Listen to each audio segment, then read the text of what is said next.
আরে ভাই, না বুঝে শুনে এভাবে কার উপর দোষ চাপানো ঠিক না। হয়তো ওই যে চলে আইছে, টাকা যদি নিত তাহলে কেউ ফেরত আইতো? ভাই আপনি অনেক ভালো মানুষ ভাই, আপনি আমার অজান্তেই আমার অনেক বড় উপকার করছেন ভাই। ভাই এই যে আপনাদের পানি। এলা পানি। কি ব্যাপার, কি হয়েছে? মরামরি করেন কেন? কিছু কইবেন? ভাই 11টা বাজে, আমার বাপের কাছে একটা জরুরি কল দেওয়া দরকার ছিল ভাই। এখন যদি আপনার মোবাইলটা আমার 1 মিনিটে লেগে দিতেন, বাপের লোক একটু কথা কইতাম। আমি গরিব মানুষ তো, আমার আবার মোবাইল নাই। ভাই বেশি বুঝেন না, ওর মোবাইল দেওয়ার দরকার নাই। ভাই দেন না, 1 মিনিট দিতে কথা কম দেন না ভাই। এই নেন, কথা কন। দিয়ে দিলেন ভাই? ভাই কই যাস? এদিকে আই, এই জায়গা দাঁড়ায় কথা কও। ভাই একটু পার্সোনাল কথা তো, এই তো এইখানে দাঁড়াই এই কথা কমো। কাগজ কিছু কইস না, যান আপনি কথা কই আসেন। ভাই আমার কথা শুনলেন না, দেখেন ফোনটা লই ওই ভাগবো।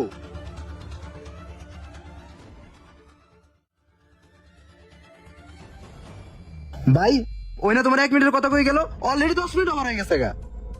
ওই ফোন লয়ে ভাগছে, যাইয়া দেখো। ওরে আরে এলাকায় ভাই কি কস? বেশি বুঝো তুমি।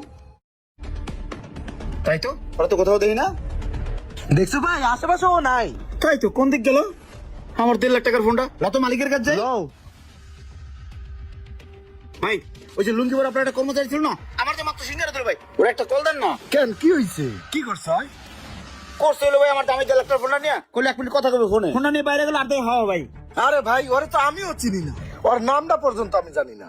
চেনেন না জানেন না, হুট করে ফোনটা দিয়ে বইয়া। ওরে তো আমি ভাই মাত্র 2 ঘন্টার জন্য কাজে রাখছিলাম। শোনেন তাইলে। ভাই আসসালামু আলাইকুম। ওয়ালাইকুম আসসালাম। ভাই আপনার এই রেস্টুরেন্টে আমার একটা কাম দেন না ভাই। আরে ভাই আমার এই দোকানটা অনেক ছোট দোকান, এখানে অলরেডি 2টা কর্মচারী কাজ করে, এখানে কোনো কাজ নাই ভাই, সামনে যান। ও ভাই তাহলে একটা কাজ করেন, আমারে না 200 গান টাকা দেন। হায় রে, একবার কোন কাজ দেন, একবার কোন টাকা দেন। সামনে যান তো ভাই। ভাই আমার না 200 গান টাকা খুবই দরকার ভাই, আমার ওই 200 গান টাকা দেন, এর বিনিময়ে আমি 2-3 ঘন্টা কাজ করে দিয়ে যাই। আচ্ছা যান, ওই যে থালা বাসন গুলো ধন, 2 ঘন্টা কাজ করে আমার থেকে 200 টাকা নিয়ে যান। যান। আচ্ছা ভাই। এই রহিম, ওরে কাজটা একটু বুঝাই দে। ভাই সবই তো শুনলেন, আমার মনে হয় ছেলেটা একটা বাটপা, আপনার ফোনটা নিয়ে পালাইছে। ভাই এখানে সময় নষ্ট না করে তাড়াতাড়ি থানায় যান, একটা জিডি করুন। ঠিক আছে ভাই, এই চল চল থানায় চল। বুঝু ঠেলা।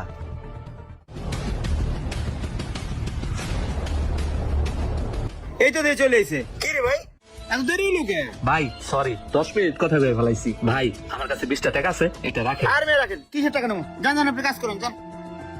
তুই সবসময় একটু বেশি বুঝিস, খালি খালি মানুষের সন্দেহ কর। বেটা তো ঠিকই ফোনটা ফেরত নিয়ে এলো। যা যাই বল যা। এদের এবার আন্ন নম্বর ফোন আইছে। এই আন্ন নম্বর আবার কার? হ্যালো, এই ফোনটা দিয়ে সব টাকা দিয়ে এলাম।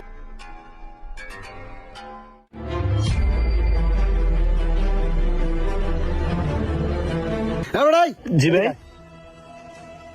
তুই কাস্টমারের ফোন নিয়ে কই হাওয়া হয়ে যাস? তোর আর ভাই আমার এখানে কাজ করা লাগবে না। এই ধর, এনে তোর 200 টাকা। যা যা।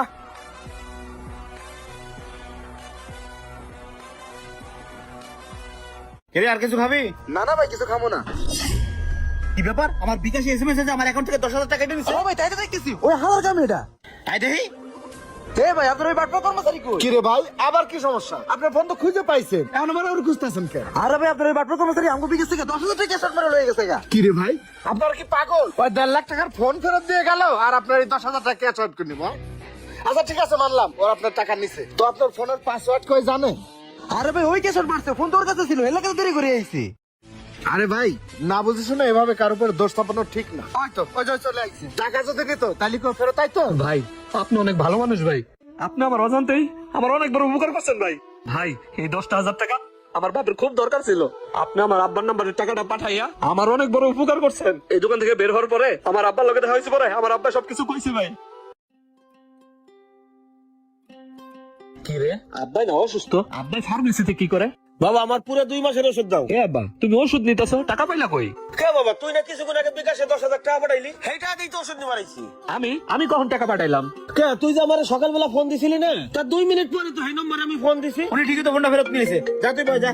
কি রে আন্ন নম্বরে ফোন আইছে, এই নম্বর আবার কার? হ্যালো বাবা শিমুল। হ্যালো বাবা আমি তো বিকাশের দোকানে দাঁড়াই রইছি। ও বাবা আমার অবস্থা বেশি ভালো না, ডাক্তার দেয় তুমি 10,000 টাকা পাঠা, এই যে এই নম্বর। আচ্ছা ঠিক আছে।